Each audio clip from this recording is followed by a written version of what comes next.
እያስገደድኩኝ ማኖር አልፈልግም። በቃ ስላፈቀርኩ ስለኛ አይደለም ማርታ፣ ይሄን ያህል ነው ያስጠላሁት። ስለዚህ ምንም በቃ ሄርሜ ነው አይደል እንዲያሚሩ የኔ ስሜት ተረዳኝ።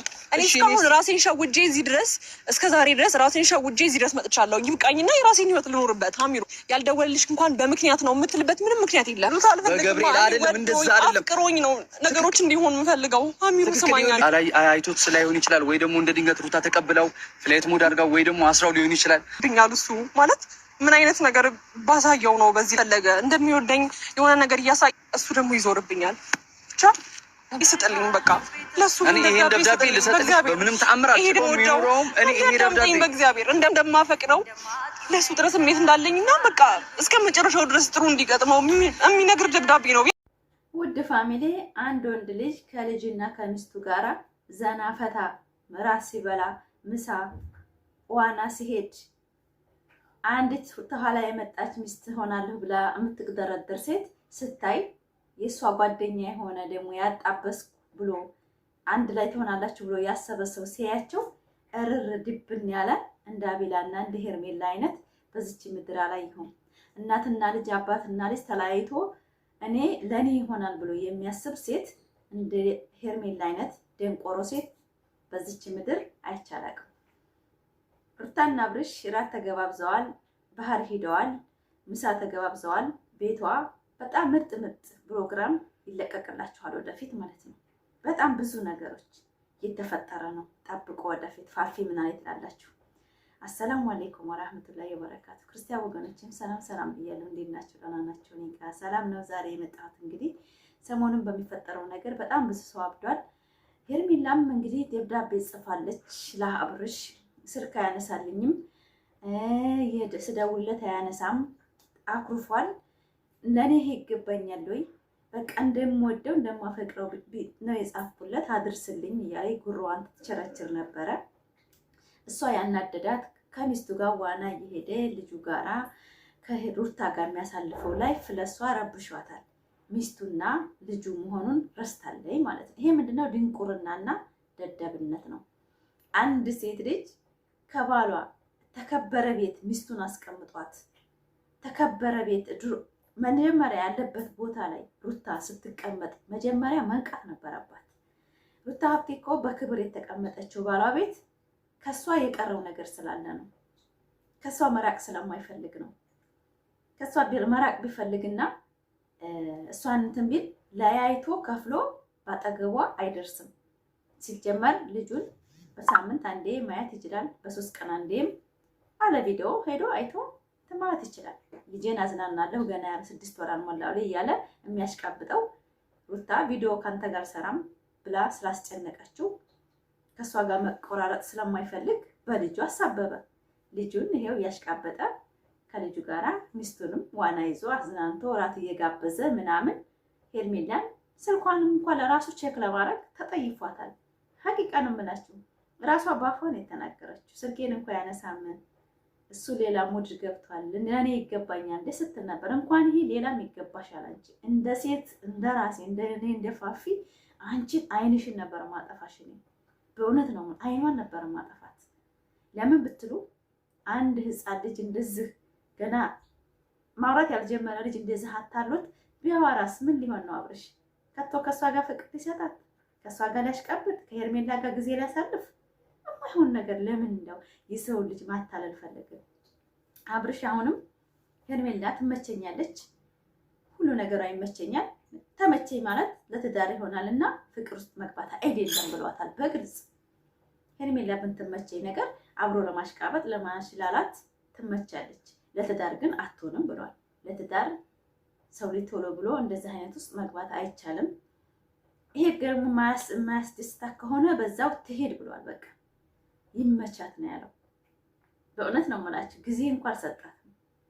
ይሄ ምንድነው? እሱ ከልጁና ከሚስቱ ጋር ምርጥ ላይፍ ውስጥ ነው ያለው። ቆንጆ ላይፍ ነው። አብርሽ በአሁን ሰዓት ትዳር ውስጥ እንደማይገባ ብዙ ጊዜ ደጋግሞ ይነገራል። ብዙ ጊዜ እኔ አብሮ መቀጠል ትዳር አልፈልግም እያለ ነው የሚናገረው። ስለዚህ ግዴታ የልጅ ትዳር ውስጥ ግባ ብሎ ማስገደድ የማያውቀው ትዳር ውስጥ እስኪ ልብ ብላችሁ እናንተ ቆም ብላችሁ እሰቡ። የማያውቀው ትዳር ድሮ ትዳር ገና የድሮውን የምርጥ ትዳሩን ትቶ አዲስ ትዳር ውስጥ አብርሽ ገባና ትዳር ይመራል። ሄርሜላንም ህይወት እኮ የውሃ ላይ ኩበት እያደረጋችሁት ነው። ሀቂቃ ነው የምላችሁ። እኔ እውነቷን ተናግሬ የመሸበት ነው ማድረው። ሄርሜላ አሁን በክብሯ ተዋርዳ እንዲሆን ራሷን መሆን ያለባት። ለምን አብርሽ እንደማያዋጣትና ለእሷ እንደማይሆን በግልጽ እያየችው ነው ቪዲዮ ላይ። ሩታም ላይ የሚያደርገው ድርጊት እሷ ላይ እንደማይደገም እውነተኛ አይደለችም። የሰው ልጅ ነው፣ ብዙ ጊዜ እሱ ይናገራል። ከኔ ጋር የተመቸው ይቀጥላል፣ ካልተመቸው ይሄዳል እኮ ብሎ ብዙ ቀን ተናግሯል። እናንተ ስለማታዳምጡት እንጂ ማለት ነው። ከኔ ጋር መስራት የፈለገ ሰው ሰግጦ ይፈምሳል፣ ካልሰገጣችሁ ደግሞ አንፈልግም ካላችሁ ለሽ ነው። ሌላ ነገር ትርፍ ማውራት አይፈለግም፣ ለእናንተ መልስ አልሰጥም ብሎ ብዙ ቀን ተናግሯል፣ በየቪዲዮ ላይ ማለት ነው። ስለዚህ ሄርሜላ ለማንኛውም ተበልተሻል ቁማር፣ ራስሽን አክብሪ። አሁን እሄዳለሁ ምናምን ብለሽ አብርሽ እንዲከለክልሽ ፈልገሽ ከሆነ አብርሽ እንደዛ አያደርግም። ለምን እንኳን ተገላገልኩ ነው የሚለው። ለምን ተለጥፍሽበት እንደማስቲካ አንቺ ነሽ፣ እሱ አይደለም። አንቺ ነሽ የሰውን ትዳር አፍርሽ የኔ ይሆናል ብለሽ ዱርታ እያለቀሰ የሴት ልጅ ስሜት ሳይገባሽ ሴት ልጅ እንዴት እርጉዞና የሁለት ወር እርጉዞና ባሏን እየነጠቅሻት ያልተሰማይ ሴት ለአንቺ ስሜት አብርሽ ይጠነቀቃል? ይሄ የማይታሰብ ነው። ማንም ሰው ለሄርሜላ ስሜት የሚጠነቀቅ የለም ካሁን ወዲያ። ለምን ራሷ ሰግጣ የሰውን ትዳር ወደኋላ እንድን እስካሁን እርቅ ይወርድ ነበር። እንደዚህ አይነት ጋጥ ወጥ ሴት ውስጥ ባትኖር ኖሮ አብርሽ ሁለት ቀልብ አይሆንም ነበር። ይቅርታ ብሎ ሚስቱ ይመልሳት ነበር እስካሁን ድረስ ማለት ነው። ይሄ ሁሉ ምንድነው? ሩታ ራሷን ጠብቃ ስሟን ጠብቃ ነው ቪዲዮ ስትሰራ። እቺኛቱ ደግሞ እንደፈለገ እንዳዋራ እንደፈለገ እንዲዘል የፈቀደችለት አሽቃባይ ሴት ስለሆነች እና ለትዳር እንደማይፈላለጉ ስለሚተዋወቁ ነው። አሁንም አብርሽ ትናንትና ቪዲዮ ላይ የተረዳሁት አረካቷ ይመቸኛል። አረካት ይመቻል ማለት መውደድ አይደለም ማፍቀር አይደለም ብሏል በትክክል።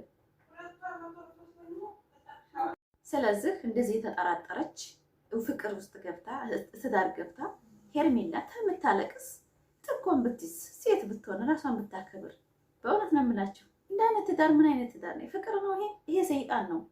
ፍቅር ማለት ለእሷ ስሜትና ለእሷ ማንነት የሚጠነቀቅ ነው። ሄርሜላ ምንድነው አብርሽ ተጠነቀቀላት የምትሉት? ከልጁ ጋር ልጄ የሚለው እኮ ሚስቱን ስለሚወድ ነው። አለቀ። አጭር ቃላት በምንም ግልጽ ነው ብሏል። ደግሞ ማታ አብርሽ እኮ ምን አለ? ግልጽ ነው እኔ የማደርገው ነገር አለ፣ ድብቅ ነገር አይደለም አለ። ተፈለገች ይመቻት ነው ያለው። ከሚስቴ ጋር በሰላም በፍቅር መቀጠል ነው የምፈልገው፣ በጭቅጭቅ መቀጠል አልፈልግም አለ። ከዚህ በላይ ምን ትፈልጋላችሁ? እና ዋና ሄዲዮ እንግዲህ ፈታ ዘና ብለው በጣም አምሮባቸው ሚስጥር ወጥቷል ማለት ነው። እኔም ደውዬ ነበር በነገራችን ሀቂቃ ነው የምላችሁ። እኔ የምደውለው ሰው እንዴት ታውቃላችሁ? ግን ያኔ ጥሩ ላይፍ ላይ እንዳሉ ጥሩ ሙድ ላይ እንዳሉ ዘና ብሎ ከልጁ ጋር ብዙ ጊዜ እንደማሳለፍ ስራ በሌለው ሰዓት ቀጥ ብሎ ቤቱ ሄዶ ጠጥቶ በልቶ ልጁ ጋር ዘና ብሎ እንደሚያሳልፍ በስነ ስርዓት ተነግሬያለሁ። ሀቂቃ ነው የምላችሁ። እና ይሄ ምንድነው የሚፈልገው ነገር አለ። ቤቱ በፍቅር ተሞልቷል ማለት ነው። አብርሽ በፍቅር ተሞልቷል። አሁን ሄርሜላ ሄደች መጣች፣ ምንም ቸክ አያረጋትም። እንኳን ሌላ ሀገር አይደለም ፈለገችበት መግባት ትችላለች። አብርሽ ለምን ትተሽኝ ሄድሽ ምናምን ብሎ እሱ የሚፈልገው ቪዲዮ መስራት ነው። ካላስ ሚስቱ ጋር ሰላም ሆኗል፣ አለቀ። ቪዲዮ መስራት ነው የሚፈልገው፣ ላይፍ አይደለም የሚፈልገው፣ ሚስት አይደለም የሚፈልገው፣ ትዳር አይፈልግም። ቪዲዮ መቀጠል ነው የሚፈልገው። ቪዲዮውን ቀጥሏል ከሚስቱ ጋር። እሷ ከሱ ቤት ምን አይነት አይዲያ ኖሯት ነው የምትመጣው? ምን ፍቅር እንዲጫወት ድሮ ምናምን? አረ ያማ አይገኝም። ታወዳ ላይክ፣ ሰብስክራይብ፣ ሼር አድርጉ። ይሄን ቪዲዮ እስከ መጨረሻ ሩታ ሀብቴ እንግዲህ ደስታዋ ተመልሶ ፈንጠቅ ብላ ደስታ በደስታ ሆና መታለች ማለት ነው። እንግዲህ ሄርሜላም እያለቀቀሰች ነው። የኔ ይገባኛል እንጂ እንኳን ይሄም ሌላም ይገባሻል። አንቺ እንዳውም እንደ ሴቱ ከሆነ አሲር ነበር የሚደፋ። አሲር ነው ምንድነው የሚባለው የሚደፋብሽ እንደ ሌላ ሴት ብትሆን። ሩታ ግን የባሏን ልብ ስለምታውቅ በባሏም እንደምትተማመን ሌላ ሴት ምንም ዞር ብሎ እንደማያይ ልቡን ስለምታውቅ 100% እርግጠኛ ሆና ቪዲዮ እየሰራች እንደሆነ ሙሉ ፐርሰንት ተምረሻል ከሷ ብዬ አስባለሁ። በእውነት ነው የምላችሁ። በጣም ጀግና ናት ሀብቴ ልጅ፣ በጣም ጀግና ናት። የባሏን ማንነት ጠንቅቃ ነው የምታውቀው። አንድ ጊዜ ቼክ እንደማያረጋት ብዙ ጊዜ ተናግራለች። አሁንም ቼክ እያረጋት አይደለም ሄርሜላ። እናንተ ዝም በሉ። ይሄ ዝም ብሎ ዩቲዩበር የሚያሽቃብጠው ምናምን አይደለም። አብርሽ የሚናገረው ነገር እውነቷን ነው የማመጣው። ዝም ብሎ ያሽቃበጠውና ዝም ብሎ ያወራውን አላመጣም። ቼክ ምን አደረገችው? ሄርሜላን ያኮረፋት ለምን አኮረፋት? ስለማይፈልጋት ግዴታ ስለተጠጋችበት እንጂ እሷ አታፈቅረኝም አላለችው። ምን አላለችው? ሰው ነገራት አይደለም። እሷ ይሄን ስሜት የሚሰማ ድሮም ስሜቷ እንደዛ ነው። ስፈራ ነበር። በራሷ አትተማመንም። ራሷን በቃ ዝቅ አድርጋ ነው የምታየው። ከሩታ እንደምትበልጣት ስለምትረጋገጥ በቃ አፈረች። እሱ ጋር ሄዷል ብላ በቃ 100% አመነችው አቢላን። ያን አይነት ሴት ደግሞ አብርሽ አይፈልግም። ኮንፊደንስ የሌላት ሴት አይፈልግም። ሩታ ማለት ግን ማንንም ቢሰርባት ማንንም ቢረግጣት ወደኋላ ማትል ጀግና ነብር፣ ከሷም ወዲያ የተሰደበ አንድ ቀን ከአብርሽ ቀርታ አታውቅም። ላይክ፣ ሰብስክራይብ፣ ሼር አድርጉ። ይሄን ቪዲዮ እስከ መጨረሻ አይታችሁ ኮሜንት ጻፉ ከተመቻችሁ።